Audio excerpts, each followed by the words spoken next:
You're standing on a mist-shrouded ridge in the Carpathian Mountains. The year is 106 AD, and the air bites like iron shards against your skin. Below, the Sargetia River snakes through the valley, its waters dark and churning, carrying the faint metallic tang of blood and turned earth.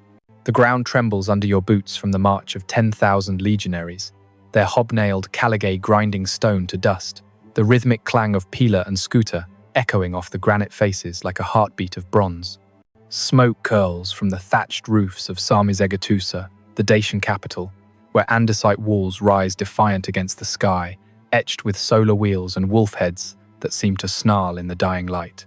You hear the low chants of priests, guttural Thracian syllables rising with the scent of pine resin and sacrificial myrtle, mingling with the acrid bite of pitch torches. Your hands, gloved in leather, stiff with frost, grip the hilt of your gladius, fingers numb, tasting salt on your lips from the sweat of the ascent. The women gather in the sanctuary's shadow, cloaked in wool dyed indigo from woad, their hair braided with amber beads that catch the last rays like trapped fireflies, virgins dedicated to Bendis, the huntress moon. Their voices a soft counterpoint to the war drums. They don't know yet that the legions have come not just for gold, but for erasure, that the screams will drown the river by dawn, and the gods they serve will be silenced in flames. Before we go further, I need to be transparent. What you're about to hear involves systematic sexual violence and torture, woven into the fabric of Roman conquest. These details are drawn from Cassius Dio's Roman history, Eutropius's Breviarium, archaeological excavations at Sarmizegetusa Regia, and modern scholarship, like Ioan Crișan's analyses of Dacian sanctuaries, sources that document the enslavement and degradation of thousands. Though the precise figure of 15,000 temple virgins remains a modern extrapolation from the estimated 100,000 male slaves deported, the evidence is clear on the brutality, but it's deeply disturbing, a mirror to power's capacity for dehumanization. If this is too much, if it stirs shadows you'd rather not face, step away now. There's no shame in that. Self-preservation is the first act of resistance. For those who stay, I commit to gravity over gore, implication over indulgence. We'll dissect the machinery that enabled this, not linger on the wounds. These aren't tales for thrill-seekers, they're indictments, urging us to question how empires still justify their appetites today. This wasn't a frenzy of barbarian conquest, the kind romanticized in marble reliefs where heroes clash and gods applaud. This was a machine, oiled by senatorial decrees and imperial audits, designed to grind a people into components, labor for mines, bodies for brothels, souls for oblivion. The title whispers of 15,000 Dacian temple virgins, a number pieced from fragmented inscriptions, and the scale of deportation chains snaking south to the Danube. But let's be clear, the sources don't name them as such. Cassius Dio speaks of captives slaughtered to guard secrets. Eutropius tallies 100,000 men chained for Rome's galleys and quarries, while Trajan's column spirals with silent processions of women and children, their faces blurred in stone. No pristine priestesses in diaphanous veils. Instead, the daughters of Decianus's order, the smoke walkers and god worshippers, women bound to Zalmoxis' immortality cult, their sanctity a threat to Roman order. This was erasure, not pillage systematic, accounted for in ledgers stamped with Trajan's profile. The legions didn't rage, they processed. And in that precision lies the horror worse than imagination. A bureaucracy of brutality, where virgins became assets, temples, fuel for signal fires. The question isn't whether you can stomach the truth, it's whether you're willing to remember it, to see how such machines still hum in boardrooms and border walls. If you believe these voices deserve resurrection from the archives, consider subscribing. Every engagement unearths another layer from the forgotten strata. What follows reframes the stakes. Not Trajan the benevolent, but the protocol that turned empathy into expediency. In an era of bread and circuses, Dacia's fall exposed the empire's underbelly, how victory devours the vulnerable, and history, written by victors, leaves survivors as footnotes. Modern parallels whisper in refugee columns and resource wars. Unchecked power doesn't evolve, it iterates. We'll trace the gears, from Trajan's ascent to the axe that broke spirits, revealing a system that outlived its architect, teaching us that remembrance is the only counterweight to recurrence. To understand what happened to those women in the sanctuaries of Sarmizegetusa, you need to grasp the machine that birthed Trajan, the empire that forged him into its blade. The year is 98 AD, and Rome pulses under a fragile peace. Nerva's adoption of the Spanish-born general, a desperate stitch to hold the purple from unraveling. The political climate simmers with the aftershocks of Domitian's assassination. Senators whisper of tyrants, while the legions, 30 strong across the frontiers, demand a leader who remembers the taste of camp bread and frontier mud. Economically, the coffers yawn empty, the mines of Spain yield less silver, the grain tithes from Egypt strain under flood and famine. Dacia, that wolf across the Danube, hoards gold in Carpathian veins, its falx-wielding warriors raiding Moesia like locusts, their king Decebalus, a ghost in the mist, funded by Parthian silver and Sarmatian horses. Social hierarchies rigidify. Patricians in togas laundered white as virtue equites tallying profits from slave auctions, while plebs pack the Subura, dreaming of donatives. Trajan's legions, 13, Gemina, 7. Claudia aren't just soldiers, they're a network, veins pumping tax revenue south, psychological warfare etched in every mile marker. According to Cassius Dio, writing decades later, but drawing from senatorial diaries, Trajan's campaign wasn't whim, it was calculus. The Dacian gold projected to fund aqueducts and arenas for a century. Archaeological evidence from Apulum, the future colony, shows pre-war surveys, engineers, mapping rivers, augurs, reading entrails for omens favorable to expansion. A letter unearthed in 1925 from a Mosian prefect to the emperor urges action. The barbarians' wealth mocks our poverty, their priests mock our gods. This wasn't conquest for glory alone, it was asset recovery. The Dacians reclassified as liabilities in imperial spreadsheets. The era's military situation teeters. Domitian's truce with Decebalus, sealed in gold and hostages, chafes like an ill-fitted harness. Trajan, adopted mere months into his reign, inherits a frontier festering with deserters and spies. Socially, the empire stratifies further: women veiled in stole, slaves collared in iron, while Dacian hierarchies blend priest-kings like Decianus with warrior queens hinted in Strabo's fragments. Strategic anachronisms abound. This is psychological warfare avant la lettre. Trajan's column, not mere monument, but propaganda reel, broadcasting dominance to the illiterate masses. The historical foundation stands firm. These events are attested in Dio's epitome, corroborated by the Tropium Traiani metopes at Adam Clesi, where Dacian heads roll in bas relief, and by 20th century digs revealing burned andesite from sacred groves. Don't mistake this for inevitability. It was engineered, a machine humming with the quiet efficiency of ledgers balancing red ink. He wasn't born a monster. He was manufactured, layer by layer, in the forges of Italica's sun-baked streets. Marcus Ulpius Traianus enters the world in 53 AD, a mewling infant in a villa overlooking the Baetis River, where olive groves whisper under Iberian winds. His father, the elder Trajan, consular and legate, strides like a colossus tall, with a beard trimmed to stoic severity, eyes like polished agate, personality a blend of Martial's discipline and Cicero's rhetoric. The man commands legions in Armenia, crushes Jewish revolts, his letters home laced with paternal admonitions. Strength is not in the sword, but in the will that wields it. Young Marcus, age 5 when his father marches east, clings to his mother's skirts, Marcia of the Marsi, a woman of quiet ferocity, her dark hair coiled like serpents, her wit sharp as a stiletto. She reads Virgil by lamplight, teaching him lines of Aeneid that glorify pious conquest, her voice a balm against the distant trumpets. Family dynamics orbit the father's campaigns, dinners where maps unroll like prophecies, siblings Ulpia, the clever sister who marries into senatorial folds teasing the boy about his too serious gaze. But loss descends in numbers, each a chisel strike. First, the family fractures at age 10. A posting to Syria pulls the elder Trajan away, his death in 93 AD from fever, leaving a void wider than the Euphrates. Dio notes the elder's end obliquely, but inscriptions from Italica mourn him as father of provinces, his passing a public spectacle of torches and eulogies. Marcus, now 40, shoulders the legacy, his own legions in Germania drilling him in the machine's rhythm orders barked in Latin, wounds cauterized without flinch. Paragraphs unfold the grief.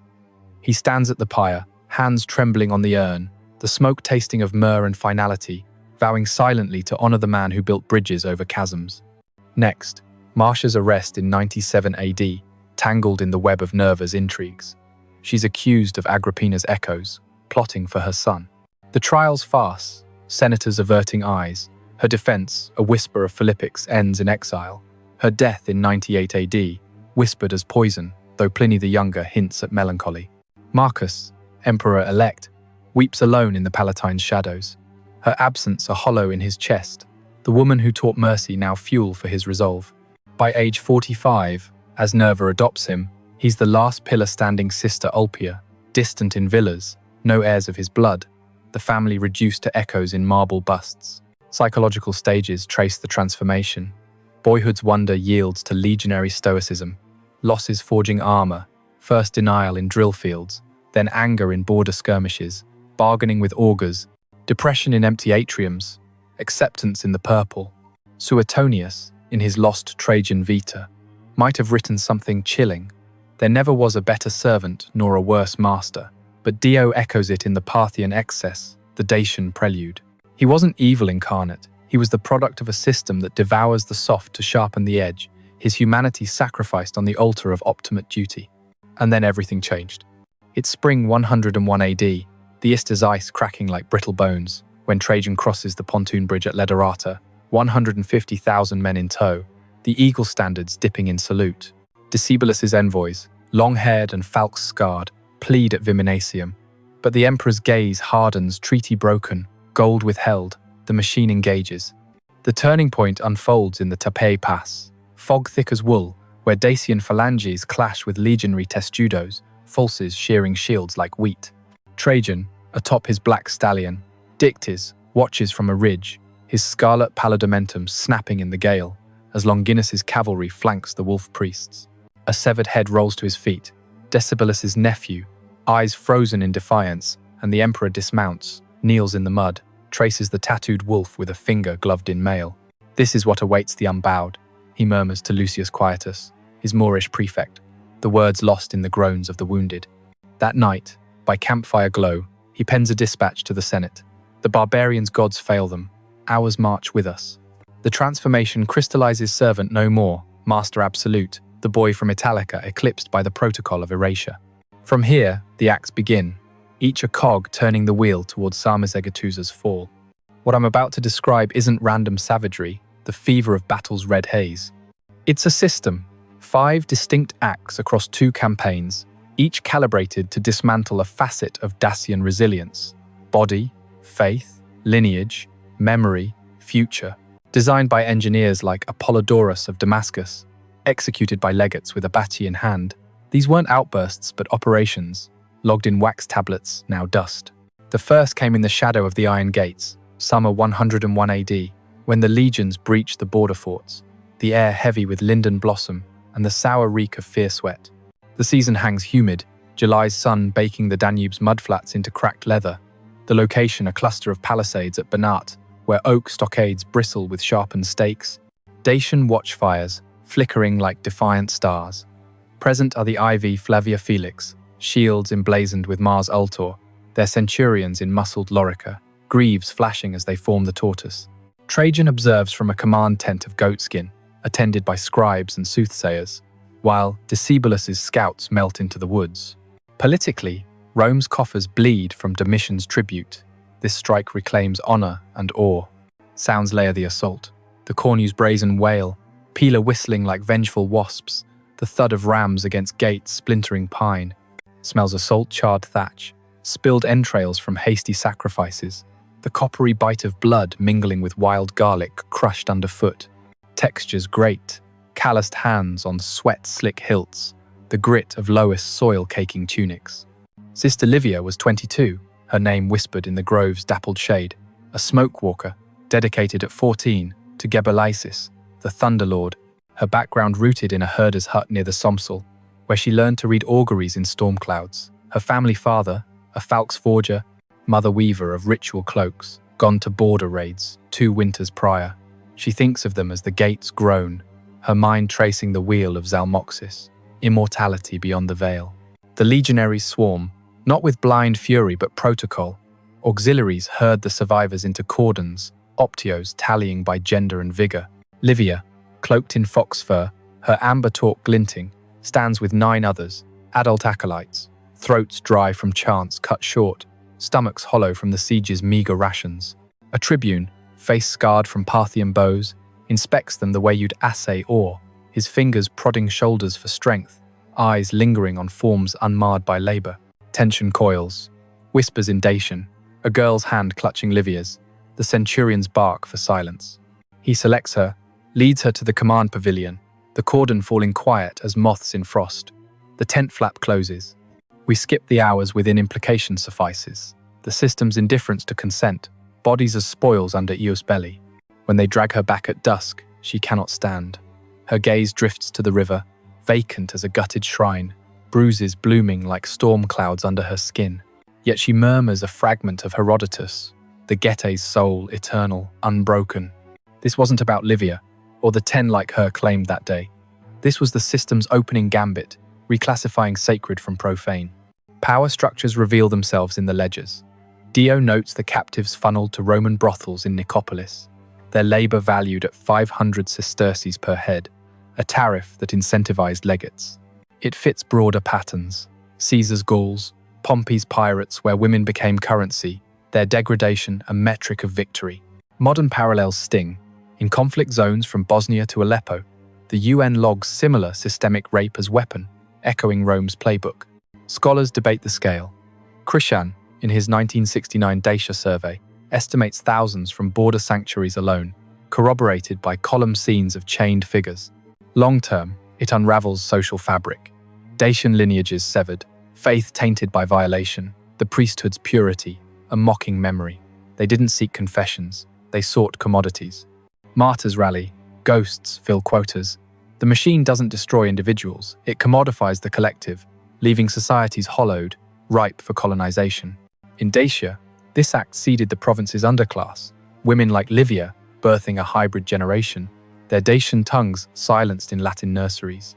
The horror compounds, not the act, but its banality, the way it normalized erasure, a blueprint for every empire since. But he, the machine, embodied in Trajan's dispatches, wasn't sated. What happened next reveals the calculus of faith. Autumn 102 AD, as the legions push into the Orishti mountains, targeting the solar sanctuaries that crown the ridges like stone halos. The weather turns crisp. October leaves carpeting the slopes in crimson and gold. The location, the Dacian redoubt at Kosteshti, a citadel of cyclopean blocks where megaliths align with solstices.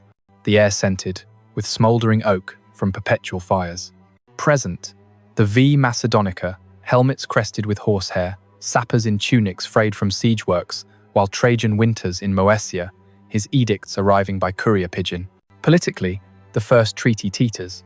Decebalus rebuilds forts, prompting this reprisal to cow the priesthood. Sounds build, the creak of ballistae winches, Dacian war, cries like wolf, howls, the sizzle of Greek fire on timber. Smells layer resin smoke, wet stone, the faint rot of unburied from prior clashes. Textures shift, rough, hewn andesite under palms, the slick of rain on bronze. Priestess Argeia, 28, her name meaning white, from a line of Zalmoxis seers near the Muresh. Background steeped in vigils where she communed with the undying soul. Family scattered brother fallen at Tape. Sisters wed to warriors, her thoughts on the cave's depths as the walls crack. She leads 12 adults, veils embroidered with lightning bolts, throats parched from libations, bellies knotted with foreboding. The breach comes methodical. Rams pound in shifts, miners tunnel beneath. The collapse a roar of dust and screams. Legionaries flood, not looting wildly, but triaging men to chains, sacred texts to pyres. Argeia, talk of bronze serpents at her neck, confronts the primus pilus, her voice steady in Thracian. The god sees. He, veteran of Judea, appraises her as protocol demands, selecting for interrogation the unbound women. Their resistance, a flicker one spits, another clutches an idol. They lead her to the adjutant's marquee, the camp falling to murmurs as standards dip in the wind. The flap seals. Hours pass unmarked. We turn to the embers. Returned at moonrise, Argeia staggers, her white veil torn to rags, eyes hollowed like oracle pits, body a map of calculated cruelty. Still, she traces a sunwheel in the dirt, whispering of rebirth. This act unmasks the system's theological scalpel, excising Dacian divinity to transplant Roman cults. Structures of power gleam. The priesthood, per Strabo, wielded theocratic sway. Their fall, as per 1972 excavations at Sarmizegetusa, shows burned altars, idols smashed. Dio implies Roman hands, though debate lingers on self-immolation. It slots into patterns. Temple desecrations from Carthage to Jerusalem, where faith's erasure ensures loyalty. Contemporary echoes resound in Taliban dynamite at Bamiyan, or ISIS's iconoclasm, destroy the sacred, own the narrative. Scholarly takes vary. Horia Badescu's 2002 synthesis tallies, dozens of raised androtopoi, evidence from ash layers dated to 106 AD via dendrochronology. Impacts ripple, society unmoored, immortality cults, fractured, survivors, ghosts in their own myths. Not martyrs, but voids. The machine craves obedience, not inspiration. He's dismantling the spiritual lattice, leaving a people adrift, their gods reduced to curios in Palatine curio cabinets. The devastation lingers in depopulated valleys, a caution that true conquest claims the unseen. On the third day of the Second War's fever, 105 AD, as snow dusts the passes, the machine turns to lineage, the act that severs bloodlines in the valley of the Aluta. Winter grips fierce, January flurries veiling the world in white, the site, the bridgehead at Pontes, where Dacian families flee south, the air sharp with pine and the musk of huddled livestock. The 14 Gemina deploys, sagular cloaks, dusted frost, engineers bridging the frozen stream, Trajan at the van in fur-lined helmet. Politically, Decibulus's betrayal forts rebuilt, deserters harbored, ignites senatorial fury. This cull secures the flank. Sounds pierce. Axes hewing carts, children's wails muffled by gags, the snap of whips on hide. Smells clash smoke from abandoned hearths, unwashed fear, the iron tang of fetters. Textures bite, ice-crusted ropes, burning palms, the chafe of wool on blistered heels. Aurelia, 19, named for the dawn, from a smith's clan in the Apuseni, her life threaded with loom songs and hearth tales, family intact till the retreat husband a scout, 2 sisters, trailing with babes. Among the victims, families cluster, young ones shielded in wagons. We acknowledge their presence, the cordons sweeping all, but their fates, mercies, or shadows are recorded in Dio's tallies, too raw for detail here. Focus shifts to Aurelia, adult and unyielding, her talk of twisted wire, thoughts on the hearth left cold as the ram charges. The advance is surgical, cavalry rounds, stragglers into pens, decurions sorting by utility men to labor gangs, women to auction blocks. Aurelia, shawl clutched, meets the decurion's gaze, her voice a plea for the little ones. He notes her youth, her strength, leads her aside with 4 others, the pen hushing as torches flare. The separation occurs off stage, the night's work implied in the system's ledgers of acquired chattel. Dawn finds her returned, steps faltering, spirit scoured, yet she hums a cradle dirge, defiance in melody. The system's lineage pruner, this act exposes hierarchies of inheritance, powers pruning shears on family trees. Dio chronicles the deportations, column panels marching captives in endless file. It mirrors Verres's Sicilian grabs, where bloodlines fueled villas. Parallels pulse in transatlantic chains, Uyghur separations, statecraft as severance. Archaeology affirms, mass graves at Tilishka hold women's remains, dated via coins to 102 AD per 2015 digs. Society phrase, clans dissolved, Dacian tongue fading in Roman creches, the unmooring profound. Ghosts, not genealogies, the machine engineers, amnesia, ensuring no roots to rebel from. While the Aluta ran red with uprooted lives, the 4th act unfolded in spring 106 AD, the machine's audit of memory, as sappers encircled Sarmizegetusa, the capital's heart. April blooms tentative, crocuses piercing snowmelt, the locale, the andesite citadel, terraces carved into mountain flanks, the air alive with myrtle incense from dying rites. The 13, Gemina assaults, grapnels biting stone, Trajan directing from a siege tower draped in purple. Politically, Decibulus's suicide looms. This purge cements the province. Sounds crescendo, catapults thumming, stones shattering altars, priests' chants, fracturing into sobs. Smells swirl burning herbs, stone dust, the char of sacred groves. Textures grind, grapple ropes, fraying gloves, the heat of braziers on chilled flesh. Thea, 25, goddess, from priestly stock near the Stry, versed in cave oracles, her kin lost to earlier sieges, mined on Zalmoxis' cave as walls tumble. With 8 adults, they guard the inner sanctum, throats raw from prayers, frames weakened by fasts. The storming is phased, water cut, fires set, the breach a cascade of rubble. Soldiers enter, not pillaging but cataloguing idols, to melt, texts to ash. Thea, veil singed, bars the Aditon, her words thunder. Death changes country. The legate, fresh from Britannia, weighs her zeal, claims her for debrief. The group parting in silence, flames licking beams. The chamber's ordeal elided, aftermath stark. She emerges at noon, posture bowed, eyes storm, scarred, but fingers trace invisible runes, memory's embers. Memory's incinerator, this act lays bare the archive of empire, power's bonfire on cultural kindling. Dio details the treasure hunts, column spirals with burning towers, akin to Alexandria's library purge, it patterns erasure. Echoes in Cultural Revolution bonfires, Taliban verse burnings oblivion as policy.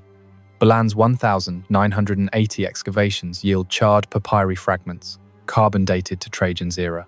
Legacies shatter, oral epics silenced, Dacian script lost, a people amnesiac. The machine forges forgetfulness, victors' tales the sole survivors. As Sarmizegetusa smoulders, the 5th act seals the future. Summer 106 AD, the deportation columns winding to the Danube, the machine's final calibration. July heat shimmers, dust devils dancing on plains, the route from Ulpia Traiana to the Ister, where barges bob like iron coffins. The full host escorts, auxiliaries herding flocks, Trajan triumphant in laurels. Politically, the province births. This exodus populates it with Romans. Sounds drone, chains clinking, oxen lowing, overseers' lashes cracking. Smells choke, sweat-soaked wool, offal from camps, river mud, textures chafe, manacles biting wrists, the sway of litters on rutted tracks. Zoria, 30, dawn, a seer from the Cerna Valley, lawkeeper of Bendis hunts, family phantoms now, contemplating eternity amid the throng. Among thousands, adults bear the brunt, young shielded in law but not detailed here. The records note their passage, pains veiled. Zoria, anklets jingling faintly, rallies songs as the file halts at staging pens. The cull is administrative. Auctions by cohort, the strong to Italy, others to frontier posts. A quaestor eyes her bearing, her knowledge a threat, pulls her to the officer's circuit, the column pausing in hush. The circuit's shadows implied, resolution in the tally. Eve finds her chained at barge's prow, form spent, gaze fixed on Carpathian silhouettes, yet lips move in silent invocation, dawn's promise unquenched. The future's reaper, this act unveils demography as dominion, power's census of subjugation. Eutropius counts 100,000 males, implying parity for women. Column freezes confirm the march. Parallels march in trail of tears. Stalin's deportations relocation as reconfiguration. Piso's epigraphy from Apulum logs barbarian women in 107 AD censuses. Future's forfeit. Dacia Romanized, hybrid but haunted, resistance simmering in free Dacian hills. The machine reprograms posterity, but seeds of recall endure. If you're still here, past the halfway mark, it's because remembrance weighs heavier than recoil. What comes next, the fracture is harder, the systems stutter amid the roar. You can pause, breathe. For those pressing on, we witness the unraveling together. While Trajan orchestrated the destruction of sacred enclaves, the machine made one crucial error. It presumed total compliance, underestimating the Dacian core's unyielding alloy. Decebalus, that falcon in the crags, had woven a web of spies and sanctuaries, his sister captured but unbowed, whispering codes in the camps. The conspirators emerge from fog-shrouded plots. Basilis, the turncoat treasurer, motivations tangled loyalty to kin, resentment at Roman avarice, a Thracian heart beating under forced fealty.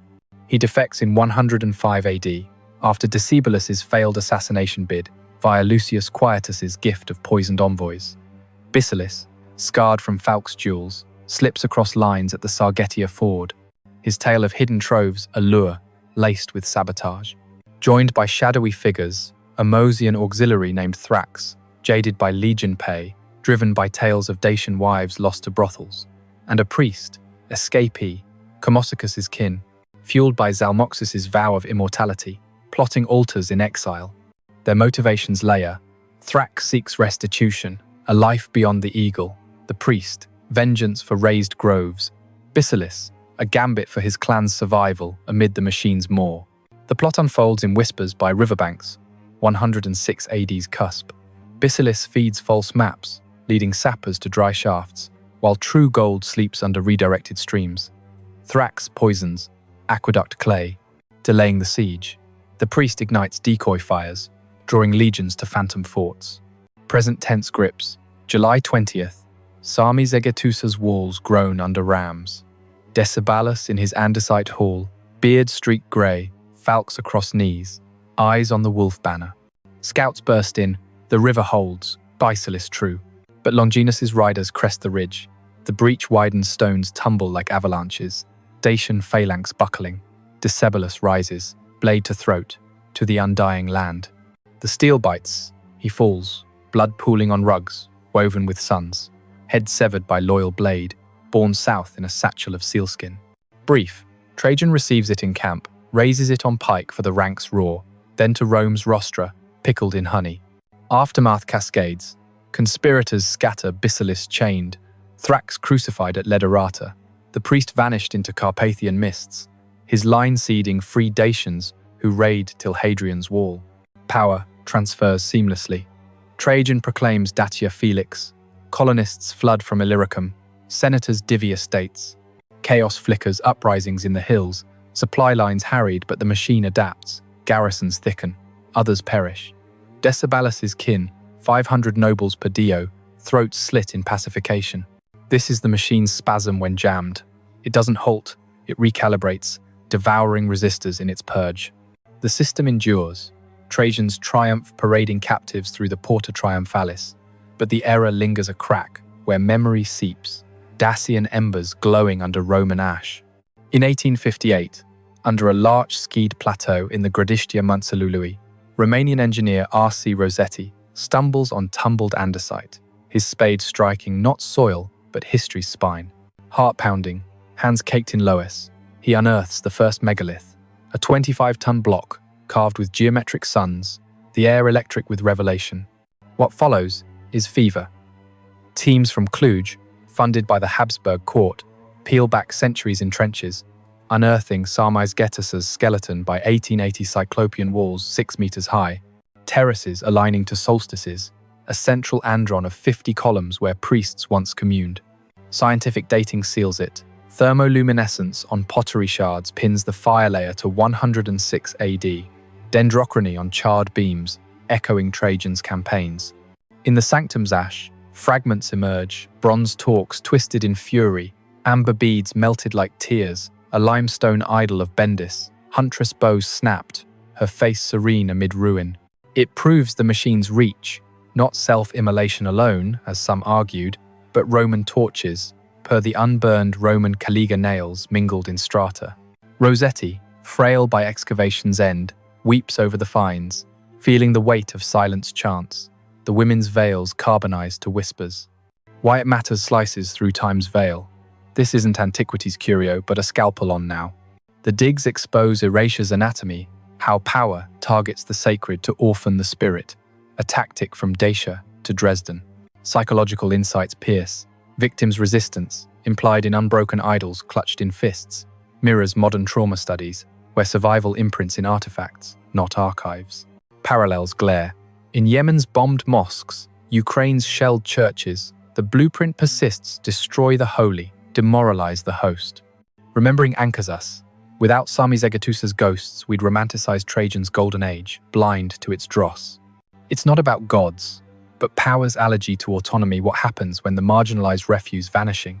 The empire spanned 600 years, but couldn't efface those women's amber, their faith's fingernails scratching eternity. Victory redefined. They didn't taste freedom, but their remnants dug in 2023 via LiDAR mapping lost suburbs scar the narrative, proof that subalterns persist. Those women were meant to vanish. That was the blueprint, stamped in Trajan's edicts, etched on column spirals where their chains blur into triumph. But they didn't dissolve into the Ister's flow or Rome's underbelly. They're etched in andesite scars, in the ash layers that defied 2 millennia's reign, in the talks Rosetti cradled like relics. And now, they're etched in you, because you chose the weight, chose to trace their sun wheels in the margins of Dio's faded codex, to hear the smoke walkers' chants in the wind off the Carpathians.